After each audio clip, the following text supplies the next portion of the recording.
I want to talk about Bitcoin because I do think there's something really important that we need to talk about Bitcoin within the context of the altcoin market, within the context of this moment within crypto. Let's start there.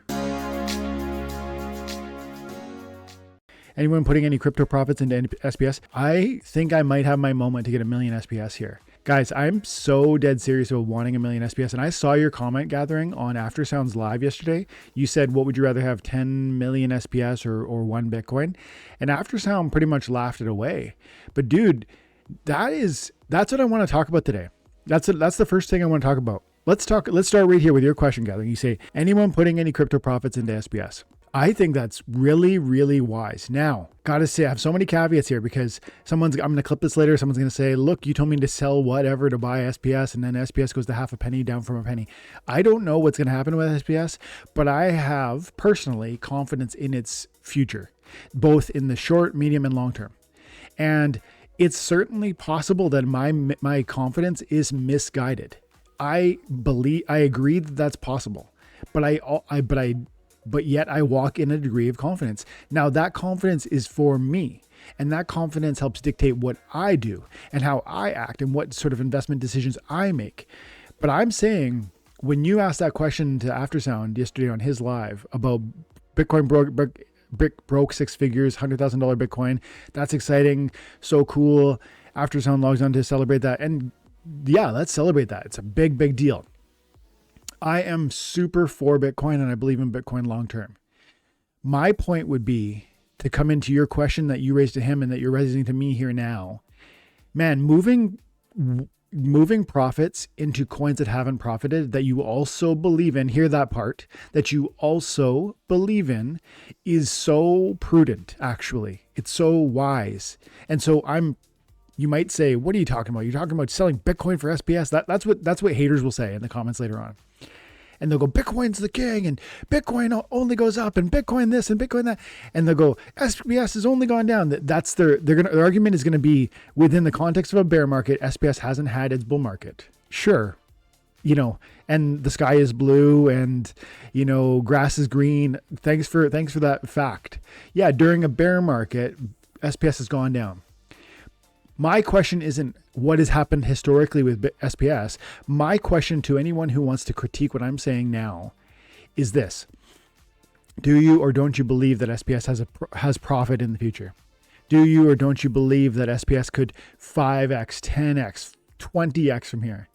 That's the only question on the table. You can say no to that, and you might have thoughtful reasons why you say totally no way, definitely not. But that's most people's position, is not a thoughtful critique of what SPS is going to do or what it could do, speculative or factual. Like most critics don't have a firm opinion about SPS at all. It's just a general dismissiveness and skepticism that isn't founded on any fundamental consideration. That would be my opinion about most critics. That doesn't mean all critics. Someone can thoughtfully consider SPS and say, no way. I don't believe in Matt. I don't believe in the team. I don't believe in what the DAO is doing. I don't believe in how the whales are, the big SPS whales are influencing certain visions and the execution of certain visions. There's lots of, I don't believe in the community. I think the community is toxic. There's many reasons why one would look at Splinterlands seriously and say, nope, I don't believe in it. I think it's going to fail. And by within that same context, that SPS, I don't believe in SPS and I think it's going to fail. And failure might mean it just continues to exist for a smaller and smaller group of players over many, many years to come. And that it never truly reaches the vision that some of us who believe, think it's going to. That is on the topic, or that's on the table of consideration. That is within the realm of possibility. It's not my sort of highest likelihood of outcome. It's not the thing that I think is most likely to happen. But I'd be lying if I said there's a 0% chance that I know with a certainty that there's a 0% chance that SPS, won't fail. Or let's say that more clearly, I can't give you 100% certainty that SPS will succeed wildly, that it'll 5x or 10x or 20x or 100x. I can't tell you those things with confidence, and therefore I'm just simply thinking about what Splinterlands is, where the team is aiming, and my expectations is they're going to get there. Yes, it's founded in part on whether or not you feel Splinterlands itself is fun and rewarding. whether or not you believe it has a future. Those three pieces are absolutely foundational to a confidence in what Splinterlands or SPS token is and could be. But you see, I'm talking about thoughtfulness. I'm talking about analyzing the game as well as the token. And I'm saying there's not a 0% chance that it will fail. There's not a 100% chance that it will succeed. I feel like that's pretty reasonable. To any critic who wants to roast me in the comments, I feel like I'm being very reasonable. I'm not promising gains. I'm saying I think speculatively there's space and reason to believe. Anyone who wants to disagree with that, I think, is just simply closing their mind and their outlook to possibility. Because there is just no reason. There's no logical reason to say Splinterlands will fail or the SPS will fail. There's only reason to believe that out of like sort of animosity towards what's happened so far. And again, Splinterlands is still in the bear market, as are most tokens. And so for all those reasons, that's just that is the starting conversation to I guess set the stage for how does one even think about Splinterlands? Because people who say no to that trade that you're talking about, moving some value from one profit token into another like SPS, they're really saying my tokens in green candles, the green candles will never end. Or they're saying your tokens in red candles and those red candles will never end. And what I'm saying, and I think you would agree, Gathering, is there's a way more thoughtful middle ground where you can actually agree Bitcoin is awesome. The green candles are amazing. I don't think they're done. It will have a long and successful future. I really do believe we'll see Bitcoin at $1 million someday. And yet I can create an argument and a justification for why I would want to take profits at this moment in Bitcoin's history. At this moment, $100,000 is a crazy, amazing number. It was, 12 months ago, there was a low of 38,000. 38,000. It's more than doubled. It's almost tripled in less than a year. That's amazing. And people who rode that wave, forget about beyond that, right? Like lots of us have been here since 2021. If you were here in 2021, you had opportunities that were even lower. In 2022, December, there's a $17,000 Bitcoin, $20,000 Bitcoin in June of 2022, 25,000 in September of 2023. So for like a full year almost, there was like $15,000 to $25,000 Bitcoin. People loaded up their bags. Those people are 5x or 4x up.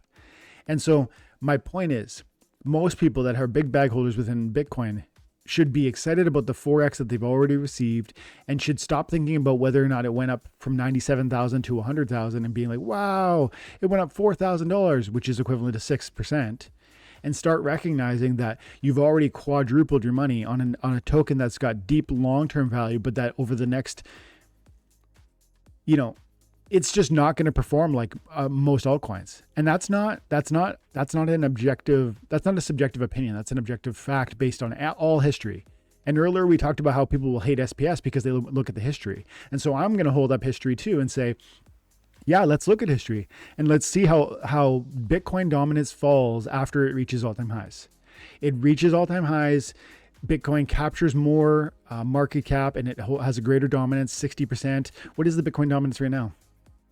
And then it always falls. Dominance.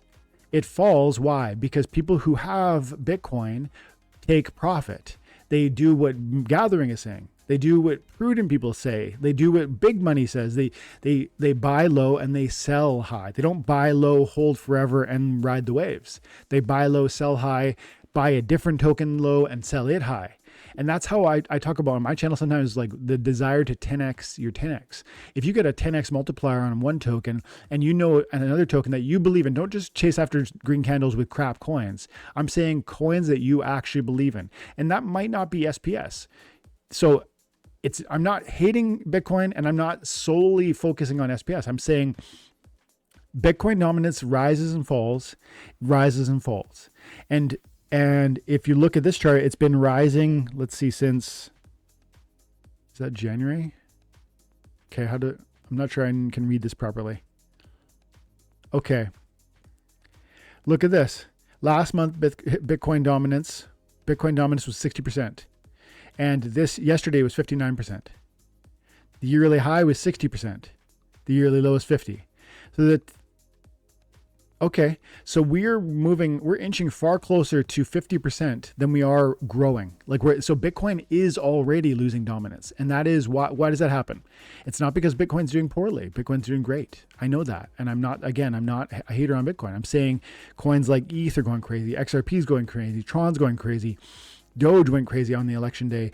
Hive's pumped significantly. Even SPS has doubled. Like the altcoin market is growing, and to overlook the altcoin market and the multipliers present within the altcoin market is either because you just don't think any of them have any merit, which to me sounds foolish, or you just are too fixated on the green candles you've seen within Bitcoin.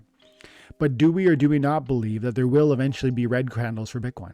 I mean, I think there will be, and that's not said out of hate. I believe Bitcoin will pump and do great things, and maybe 150, maybe 200. I don't know where the line is. I kind of think 110,000 is actually going to be the end. We'll see.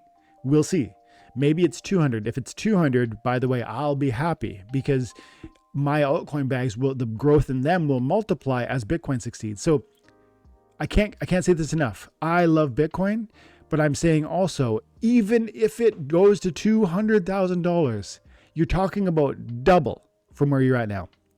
Double is great, but it's nothing compared to the altcoin opportunities, right? It's nothing. And again, you might hate SPS. You might have seriously considered Splinterlands and thought, no, this game is dead or dying, and I do not want to get on that ship. I don't care that it's doubled in the last 100 days. I don't believe it'll double again. I think it'll fall lower. If that's your theory, this is not the altcoin for you. But what I'm talking about is recognizing that if you believe in any altcoin, then taking profit while Bitcoin is literally at all-time highs makes a lot of sense. And to move some of that profit into a coin that you also believe in, maybe Splinterlands or SPS, which is something I want to do and plan to do, before it moves, with the presumption it will move. You have to do your homework. You have to be thoughtful. You have to be intentional. You can't take on more risk than you are willing to bear. You have to recognize taxes and implications and all that. Be prepared to pay the tax man when the capital gains tax comes around next year, etc. But I think anyone saying otherwise, gathering to you or to me or on YouTube or on social media, is either just falling into the green candle things. My time will never end. Like this moon mission will never exhaust, will never end. This is fundamentally different. This time is different. Institutional adoption. America is going to buy 1 million Bitcoin as a Bitcoin reserve. You know, all the narratives start lining up, and even the mainstream media starts saying Bitcoin, Bitcoin, Bitcoin. I start going, wait a second. Maybe we need to move some of that into a different coin we also believe in. And for me, definitely SPS is part of that picture. Now, you guys know that I'm more of an XRP guy, and I've seen a crazy ride. Like in the last year, 280%, 365% up in the last 90 days. This token was 50 cents on election day, and it's 250 today. That's a 5x, right? In that window. I think it was 49 cents on election day, or just there before. Let me confirm that. Where's November? There's November 1st, 60 cents. And so, yeah, man, this gains are made possible in smaller caps where inflowing capital can make bigger waves. And this is not a hate Bitcoin. I know the comments are going to say, you don't know what you're talking about, and Bitcoin's the one, and SPS is garbage, and when those comments come, guys, recognize that is indicative of the point I'm making. People who are excited about the green candles they're experiencing start to feel that they will never come to an end. And it would be so logical and reasonable and prudent for anybody who's already up literally since, I think I said 2021, 2022, 2 years over with Bitcoin, you've doubled or tripled your money. It'd be very logical to say, no, I'm going to take some profit. I don't hear anybody talking about that. And that is indicative of something that's the train. And you and I have to recognize that battle because it's coming for us. Like right now, I'm going to be fighting that battle with my XRP. If it continues to go into $4, $6, $8, $10, some crazy number, my brain is going to say, oh, it could go to 20. It could go to 100. Like I heard Trump's going to adopt it, and like like all these like stories and these rumors are already happening. Like I heard Elon Musk was going to start using XRP, and somebody created a wallet. So it's all like there's just so many narratives that people want to grab onto. I try to set that all aside, and I go, my bag has multiplied, and I want to handle that growth prudently.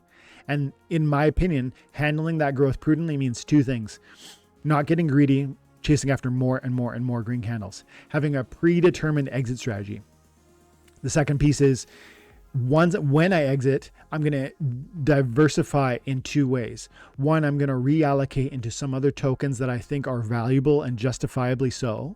And then I'm also going to take some cash and put it in my pocket to prepare for taxes, but also to prepare for life costs. And so to me, that's prudent. But I bet this video gets, probably the most dislikes that we get, because people don't want to hear this sort of prudence in the middle of the bull market. When the tokens are green, they want to celebrate. They don't want to hear the reasonable, hey, are we being super conservative here? Are we being thoughtful about what the future is? Someone will say like, the Bitcoin's going to 1 million by December, and end of December. I hear that stuff. And so I think, Gathering, you agree, and so do I. Clearly, when any of your tokens have a significant gain, you got to take that ice cream money, right? What would that look like? For everybody, it's different. For me, it's going to mean moving some into cash in hand, some into reallocation of other tokens that I definitely agree on. And for me, that definitely means SPS. Thanks for the comment, Gathering. Appreciate you, brother. I would rather have half a Bitcoin and 5 million SPS to cover both bases. Yeah, totally. That's the thing. Why does it have to be one or the other? Now, some Bitcoin maxis, and Aftersound says it calls himself a Bitcoin maxi. They're of the opinion like nothing else matters. Everything else is white noise. Just make the Bitcoin number go up.